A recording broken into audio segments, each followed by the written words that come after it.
Pengertian demokrasi. Demokrasi berasal dari bahasa Yunani demos yang berarti rakyat dan kratos atau kratein yang artinya kekuasaan. Konsep dasar demokrasi berarti rakyat berkuasa. Demokrasi juga diartikan sebagai pemerintahan atau kekuasaan dari rakyat dan untuk rakyat. Namun penerapannya berbeda-beda. Setiap negara di dunia memiliki ciri khasnya masing-masing, yang lazimnya sangat dipengaruhi oleh ciri masyarakat sebagai rakyat dalam suatu negara. Menurut Kamus Besar Bahasa Indonesia, demokrasi adalah gagasan atau pandangan hidup yang mengutamakan persamaan hak dan kewajiban serta perlakuan yang sama bagi semua warga negara.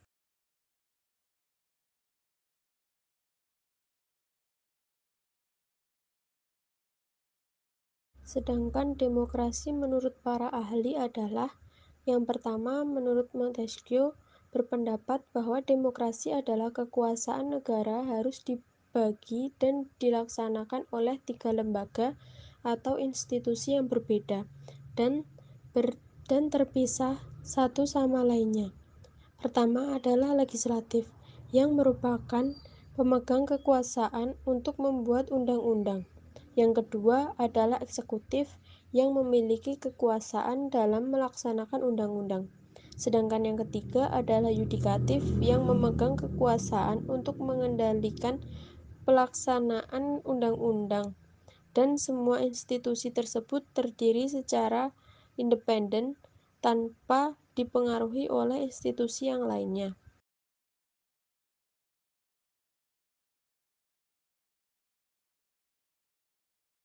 Yang selanjutnya adalah jenis-jenis demokrasi.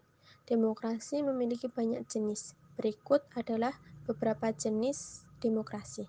Yang pertama adalah demokrasi berdasarkan penyaluran kehendak rakyat, yang dibagi menjadi dua, yaitu demokrasi langsung dan demokrasi tidak langsung. Demokrasi langsung merupakan sistem demokrasi yang mengikutsertakan seluruh rakyat dalam pengambilan keputusan negara. Sedangkan demokrasi tidak langsung adalah sistem demokrasi yang digunakan untuk menyalurkan keinginan dari rakyat melalui perwakilan parlemen. Jenis demokrasi yang kedua adalah demokrasi berdasarkan hubungan antar kelengkapan negara, yang dibagi menjadi 4. Yang pertama adalah demokrasi perwakilan dengan sistem referendum, merupakan sistem demokrasi yang dimana rakyat memiliki perwakilan untuk menjabat di parlemen namun tetap dikontrol oleh referendum. Yang kedua, demokrasi perwakilan dengan sistem parlemen merupakan sistem demokrasi yang di dalamnya terdapat hubungan kuat antara badan eksekutif dengan badan legislatif. Yang ketiga, demokrasi perwakilan dengan sistem pemisahan kekuasaan merupakan sistem demokrasi di mana kedudukan antara eksekutif dengan legislatif terpisah, sehingga keduanya tidak berkaitan secara langsung seperti sistem parlemen. Yang keempat, demokrasi perwakilan dengan sistem referendum dan inisiatif rakyat merupakan sistem demokrasi gabungan dari demokrasi perwakilan atau tidak langsung dan demokrasi secara langsung. Jenis demokrasi yang ketiga adalah demokrasi berdasarkan prinsip ideologi yang dibagi menjadi 3. Yang pertama, demokrasi liberal merupakan kebebasan individu yang lebih ditekankan dan mengabaikan kepentingan umum. Yang kedua, demokrasi rakyat merupakan demokrasi berdasarkan atas hak pemerintah dalam satu negara yang didasari dari paham sosialisme dan komunisme yang mementingkan kepentingan negara serta kepentingan umum. Yang ketiga, demokrasi Pancasila merupakan demokrasi yang bersumber dari tata nilai sosial dan budaya bangsa Indonesia berdasarkan musyawarah dan mufakat yang mengutamakan kepentingan umum.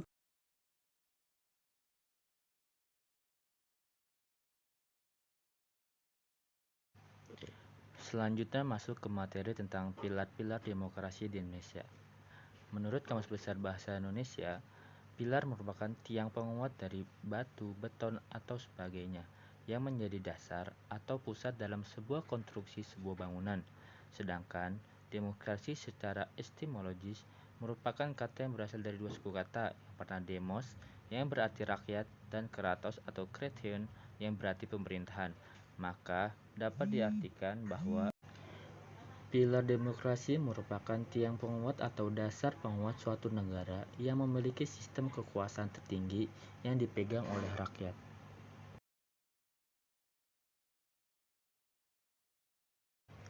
Adapun berdasarkan Undang-Undang 1945 dalam perwujudan dan pelaksanaan demokrasi Pancasila memiliki 10 pilar demokrasi di Indonesia, antara lain yang pertama adalah demokrasi yang berketuhanan yang Maha Esa, bahwa sistem pemerintahan sebuah negara haruslah berdasarkan pada kaidah dasar ketuhanan yang Maha Esa, kemudian dapat dikembangkan secara terus-menerus dalam perkembangannya.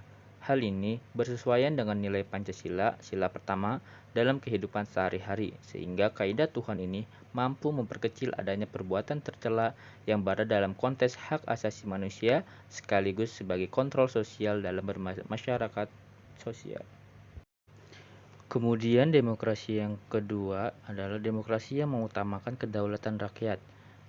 Artinya, kekuasaan tertinggi berada pada tangan rakyat. Dalam prinsip demokrasi Indonesia, rakyatlah yang memegang penuh kedaulatan kekuasaan, sehingga dalam menampung aspirasi rakyat, pemerintahan harus membuat sebuah wadah perwakilan rakyat yang berfungsi sebagai penampung atau penyalur aspirasi rakyat kepada pemerintahan pusat, baik sebuah kritik kebijakan maupun aspirasi kebijakan. Lembaga ini telah terbentuk seperti DPRD, DPD, DPR, dan MPR. Kemudian, demokrasi menjunjung tinggi hak asasi manusia. Hal ini berhubungan dengan Undang-Undang 1945 yang mengakui adanya hak asasi manusia, yang dalam perkembangannya tidak hanya berfungsi untuk menghormati HAM saja, akan tetapi bertujuan untuk meninggikan derajat serta martabat masyarakat di Indonesia seluruhnya, dan Indonesia mempertegas hal ini melalui Undang-Undang Nomor 39 Tahun 1999 yang membahas hak asasi manusia. Selanjutnya, demokrasi yang didukung oleh kecerdasan warga negara. Demokrasi tidak hanya menerapkan sistem paksaan di dalamnya, akan tetapi untuk melaksanakan sebuah fungsi dan dalam mengatur serta menyelenggarakan pemerintahan menurut Undang-Undang 1945 sangat diperlukan kecerdasan di dalamnya.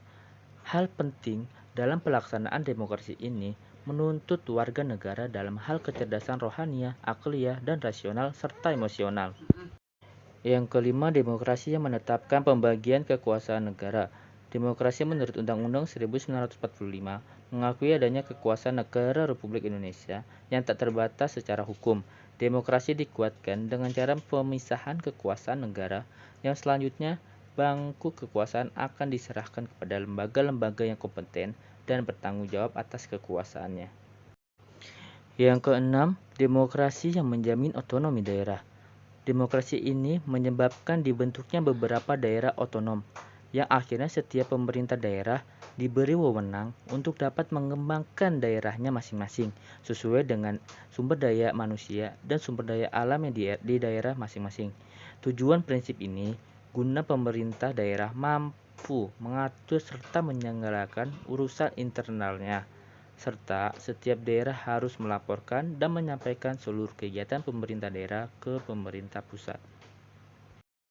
Selanjutnya, demokrasi yang menerapkan konsep negara hukum. Demokrasi ini memiliki 4 makna yang berarti.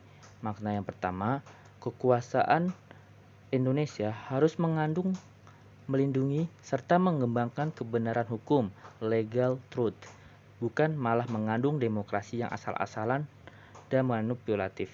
Terus yang kedua, kekuasaan Indonesia haruslah memberikan keadilan hukum, legal justice, kemudian seluruh warga negara tanpa pandang bulu, bukan demokrasi yang terbatas pada formal, keadilan, dan kepura-puraan. Kemudian yang ketiga, kekuasaan Indonesia harus menjamin adanya kepastian hukum, legal security, bukan demokrasi yang memberikan kerusuhan dan anarkis. Dan yang terakhir, kekuasaan negara harus mengembangkan manfaat atau kepentingan hukum, legal interest, seperti kedamaian dan pembangunan negara, bukan saja demokrasi yang justru mengiklankan fitnah dan hujatan yang mampu menciptakan perpecahan, kerusakan, dan permusuhan. Selanjutnya, demokrasi dengan peradilan yang merdeka dan tidak memihak. Demokrasi ini pelaksanaannya bersesuaian dengan Undang-Undang Dasar 1945 yang menghendaki pemberlakuan sistem pengadilan yang independen tanpa campur tangan dari pihak lainnya. Hal ini memberikan peluang selebar-lebarnya pada semua pihak yang berkepentingan terlebih dahulu untuk mencari hukum yang seadil-adilnya. Pada demokrasi ini, hak antara penggugat dengan terdakwa sama dalam hukum, seperti mengajukan pertimbangan, faktor-faktor, dalil-dalil serta alat bukti dalam sebuah persidangan. Kemudian demokrasi dengan kesejahteraan rakyat.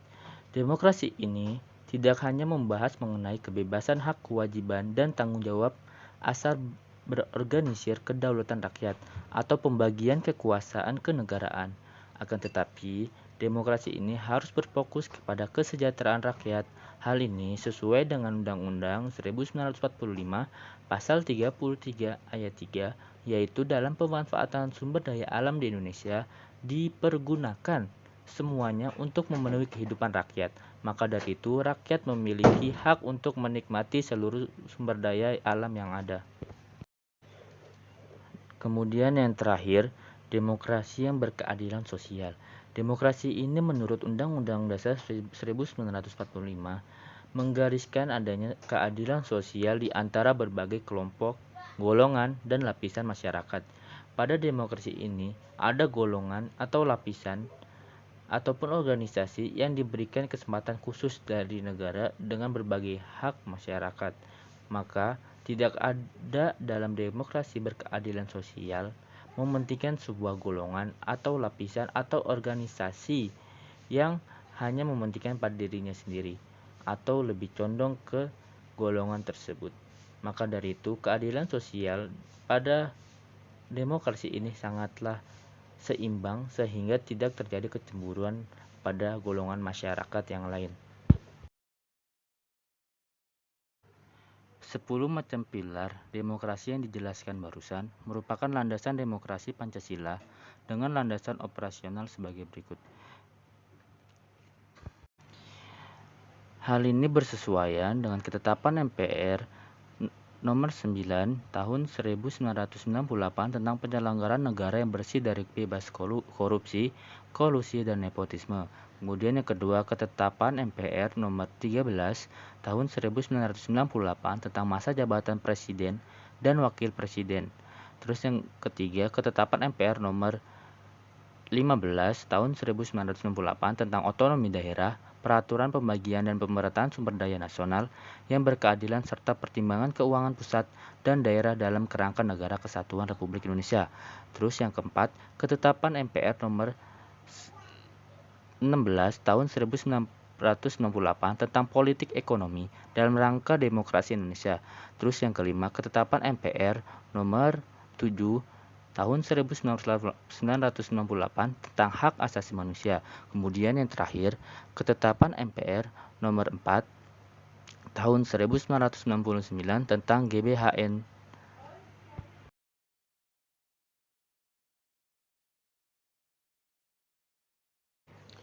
Selanjutnya tentang nilai-nilai demokrasi Indonesia. Nilai-nilai demokrasi di Indonesia dirumuskan oleh Founding Father atau pendiri negara Indonesia. Nilai yang pertama yaitu nilai ketuhanan yang berkebudayaan atau ketuhanan Maha Esa. Ketuhanan merupakan salah satu kerangka Pancasila yang menggambarkan komitmen etis bangsa Indonesia untuk menyelenggarakan kehidupan yang berdasarkan nilai-nilai moralitas dan budi pekerti yang luhur. Kemudian yang kedua, kemanusiaan yang universal atau kemanusiaan yang adil dan beradab. Jika diteliti lebih dalam, Ini merupakan sebuah visi bangsa Indonesia yang mengandung banyak nilai kemanusiaan yang mampu menjadi pegangan dalam mengantisipasi tantangan globalisasi, dan pada sisi ini juga diharapkan mampu menegakkan nilai kemanusiaan yang merupakan hal terpenting dalam hak asasi manusia. Kemudian yang ketiga, persatuan dalam Bhinneka atau Persatuan Indonesia.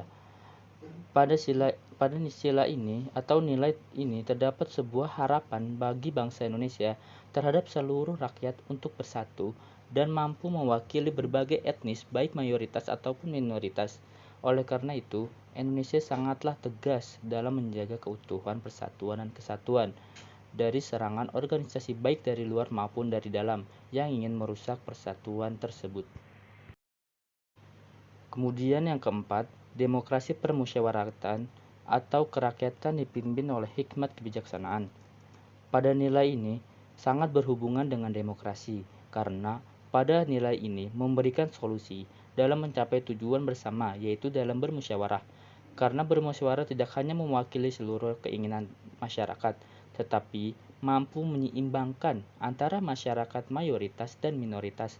Maka dari itu, makna dari nilai ini semoga masyarakat Indonesia mampu membantu dan saling gotong royong dalam mewujudkan Indonesia yang makmur dan kesejahteraan. Kemudian yang terakhir, keadilan sosial atau keadilan sosial bagi seluruh rakyat Indonesia. Pada nilai ini berlaku dalam masyarakat di segala bidang kehidupan, baik material maupun spiritual. Keadilan bagi seluruh rakyat Indonesia mencakup seluruh golongan dan tingkatan, baik warga biasa maupun aparat sipil negara. Sedangkan sosial yang dimaksud yaitu bukanlah sosial yang dipahami oleh bangsa komunis, sehingga keadilan sosial di sini mengandung arti tercapainya keseimbangan antara kehidupan pribadi atau individu dengan kelompok masyarakat. Maka dari itu, jika nilai demokrasi Pancasila tercapai dengan semestinya di tengah-tengah masyarakat Indonesia, maka akan tercipta masyarakat yang damai, sejahtera, dan memiliki nilai kesatuan dan persatuan yang kuat sehingga tidak mudah diadu domba oleh pihak ketiga.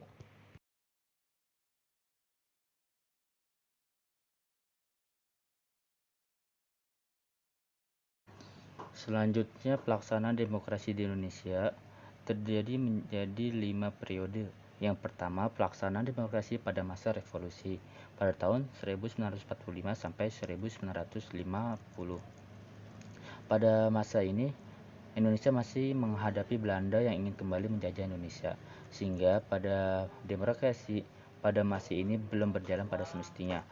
Kemudian, pada pelaksanaan priorisasi demokrasi yang kedua pada masa Orde Baru terbagi menjadi dua, yaitu masa demokrasi liberal 1950 sampai 1959 yang dianggap gagal dalam menjamin stabilitas politik, penciptaan kesejahteraan, dan kelangsungan pemerintahan. Sebab kegagalan dalam demokrasi ini diakibatkan oleh beberapa hal, yakni dominannya politik aliran, kemudian tidak mempunyai para anggota konstitusi dalam bersidang menetapkan dasar negara, kemudian landasan sosial ekonomi rakyat yang rendah. Kemudian masa demokrasi terpimpin 1999 sampai 1965 yang memiliki ciri-ciri demokrasi terpimpin, yaitu terbatasnya peran partai politik, terus berkembangnya pengaruh PKI dan militer sebagai kekuatan sosial politik di Indonesia, kemudian dominasi presiden, maksudnya Soekarno sangat berperan dalam menentukan penyelenggaraan pemerintah negara. Kemudian pada demokrasi masa Orde Baru dimulai pada tahun 1966 setelah runtuhnya demokrasi terpimpin. Orde Baru sebenarnya telah mampu membangun stabilitas pemerintah dan memajukan ekonomi, tetapi semakin kekuasaannya tersebut mengakibatkan jauh dari semangat demokrasi dan kontrol rakyat. Orde ini berakhir pada masa Presiden Soeharto saat mengumumkan pengunduran dari bangku kekuasaan pada tanggal 29 Mei 1998. Kemudian pelaksanaan demokrasi pada masa transisi, yaitu berlangsung pada tahun 1998 sampai 1999 setelah runtuhnya Orde Baru. Pada masa ini banyak berkembangnya pengembangan ke arah kehidupan demokratis, seperti dikeluarkannya ketetapan MPR, perihal sistem demokrasi secara konstitusional, dikeluarkannya jaminan kebebasan pendirian partai politik, terus melaksanakan pemilu pada tahun 1999 yang bebas dan demokratis, kemudian terbukanya kesempatan yang luas dan untuk warga negara dalam melaksanakan demokrasi di berbagai bidang. Kemudian yang terakhir, demokrasi pada masa revolusi yang berawal pada tahun 1969 sampai saat ini. Pada masa ini, prinsip demokrasi yang terpenting yaitu jaminan penegakan hak asasi manusia dengan dikeluarkannya Undang-Undang Nomor 39 Tahun 1999 tentang HAM dan Undang-Undang Nomor 26 Tahun 2000 tentang Pengadilan HAM. Pelaksanaan demokrasi saat itu sangatlah penting karena adanya amandemen Undang-Undang 1945, adanya sebuah perubahan dan pembaruan konstitusi negara agar sesuai dengan prinsip-prinsip negara demokrasi. Adapun amandemen terhadap Undang-Undang 1945 yaitu amandemen pertama pada tahun 1999, kemudian amandemen kedua tahun 2000, kemudian amandemen ketiga tahun 2001 dan amandemen keempat tahun 2002.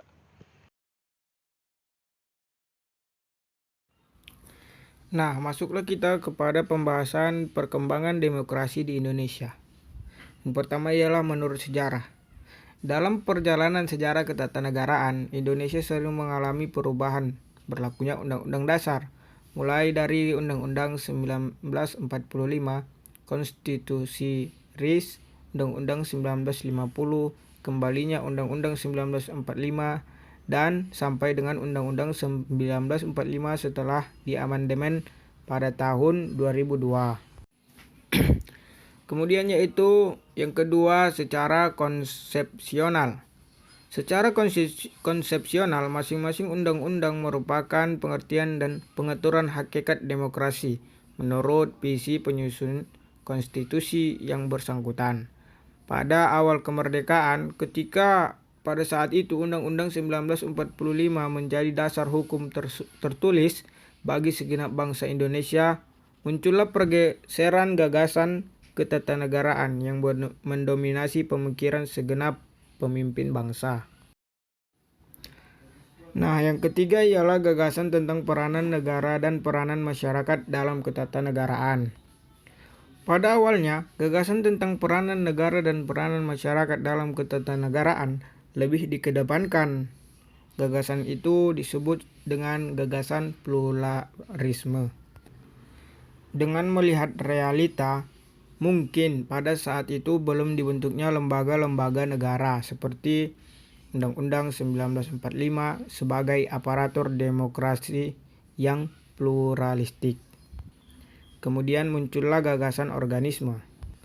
Gagasan tersebut memberikan legitimasi bagi tampilannya lembaga MPR, DPR, DPA untuk sementara dilaksanakan Presiden dengan bantuan Komite Nasional. Nah, yang anehnya, tindakan darurat yang bersifat sementara dan pragmatis ini dirumuskan dalam pasal 2 aturan peralihan Undang-Undang 1945, jangka waktu yang membatasi kekuasaan Presiden dan Komite Nasional dalam menjalankan fungsi-fungsi lembaga negara tersebut.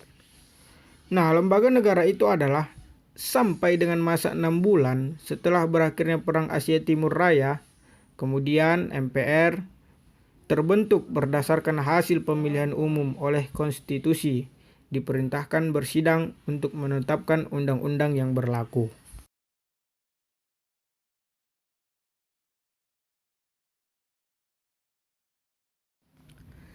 Perkembangan demokrasi Indonesia dibagi menjadi 5 periode, yaitu sebagai berikut. Yang pertama ialah periode 1945 sampai dengan 1949 dengan sistem demokrasi Pancasila. Nah, pada periode ini sistem pemerintahan demokrasi Pancasila dilaksanakan karena negara dalam keadaan darurat pada saat itu dalam mempertahankan kemerdekaannya. Misalnya seperti Komite Nasional Indonesia Pusat KNIP yang semulanya berfungsi sebagai pembantu presiden, kemudian berubah fungsi menjadi MPR.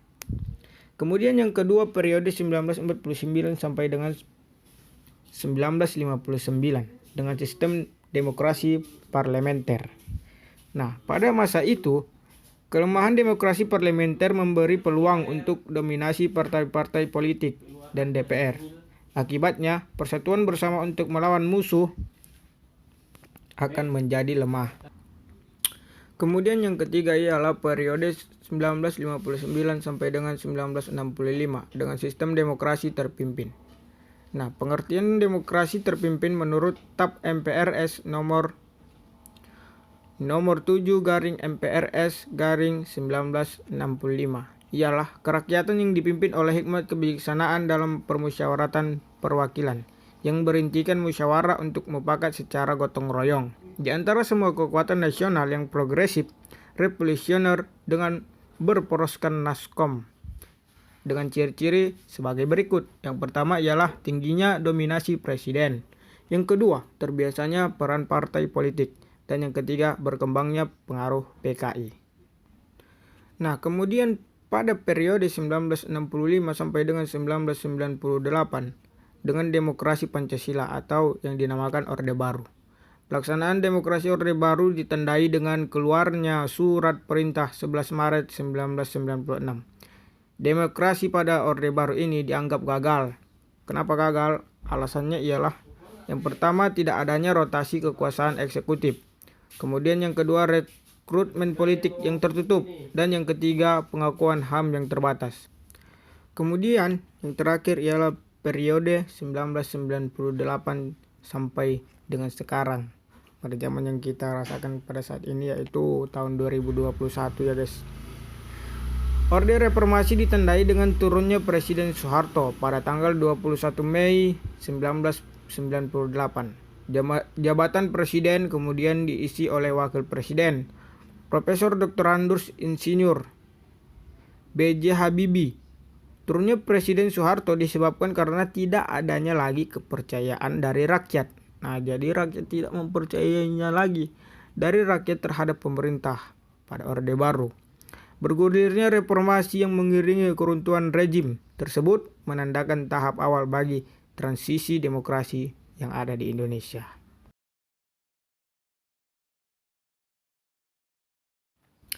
Nah, masuklah kita kepada pembahasan Islam dan demokrasi. Di dalam Al-Quran terdapat banyak sekali ayat yang terkait dengan prinsip-prinsip utama demokrasi. Antara lain ialah yang pertama Quran Surah Al-Imran ayat 159 dan Asy-Syura ayat 38 yang menjelaskan tentang berbicara tentang musyawarah.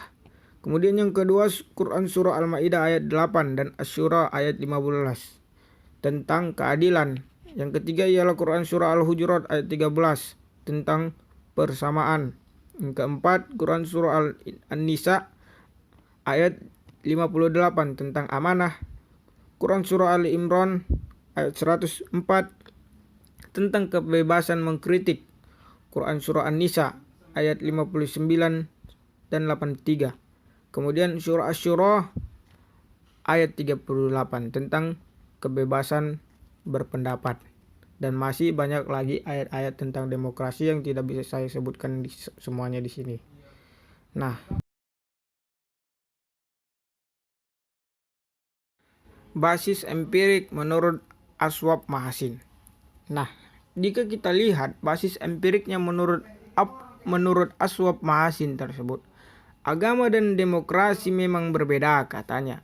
Agama berasal dari wahyu sementara demokrasi berasal dari pengumuman pemikiran manusia. Dengan demikian agama memiliki dialektikanya sendiri. Namun, begitu menurut Mahasin, tidak ada halangan bagi agama untuk berdampingan dengan demokrasi.